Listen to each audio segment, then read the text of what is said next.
सुदामा की संपत्ति को देखकर यमराज क्यों घबराया। जब भगवान श्री कृष्ण ने सुदामा जी को तीनों लोकों का स्वामी बना दिया तो सुदामा जी की संपत्ति देखकर यमराज से रहा न गया। यम भगवान को नियम कानूनों का पाठ पढ़ाने के लिए अपने बही खाता लेकर द्वारिका पहुँच गए। भगवान से कहने लगे कि अपराध क्षमा करे भगवान, लेकिन सत्य तो ये है कि यमपुरी में शायद अब मेरी कोई आवश्यकता ही नहीं रह गई है, इसलिए मैं पृथ्वी लोक के प्राणियों के कर्मों का बही खाता आपको सौंपने आया हूँ। इस प्रकार यमराज ने सारे बही खाते भगवान के सामने रख दिए। भगवान मुस्कुराए, बोले, यमराज जी, आखिर ऐसी क्या बात है जो इतना चिंतित लग रहे हो। यमराज कहने लगे, प्रभु, आपके क्षमा कर देने से अनेक पापी एक तो यमपुरी आते ही नहीं हैं, वे सीधे ही आपके धाम को चले जाते हैं। और फिर आपने अभी अभी सुदामा जी को तीनों लोक दान दे दिए हैं, सो अब हम कहाँ जाएं।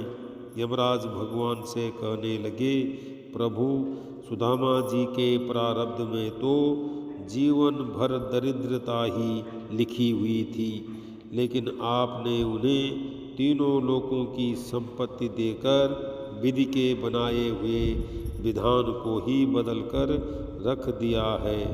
अब कर्मों की प्रधानता तो लगभग समाप्त ही हो गई है। भगवान बोले, यम, तुमने कैसे जाना कि सुदामा के भाग्य में आजीवन दरिद्रता का योग है। यमराज ने अपना बही खाता खोला तो सुदामा जी के भाग्य वाले स्थान पर देखा तो चकित रह गए। देखते हैं कि जहाँ श्री अक्षय संपत्ति का अक्षय लिखा हुआ था, वहाँ स्वयं भगवान श्री कृष्ण ने उन्हीं अक्षरों को उलटकर उनके स्थान पर यक्ष श्री लिख दिया, अर्थात कुबेर की संपत्ति। भगवान बोले, यमराज जी, शायद आपकी जानकारी पूरी नहीं है। क्या आप जानते हैं कि सुदामा ने मुझे अपना सर्वस्व अर्पण कर दिया था। मैंने तो सुदामा के केवल उसी उपकार का प्रतिफल उसे दिया है। यमराज बोले, भगवान, ऐसी कौन सी संपत्ति सुदामा ने आपको अर्पण कर दी। उसके पास तो कुछ भी नहीं। भगवान बोले, सुदामा ने अपनी कुल पूंजी के रूप में बड़े ही प्रेम से मुझे चावल अर्पण किए थे, जो मैंने और देवी लक्ष्मी बड़े प्रेम से खाए थे।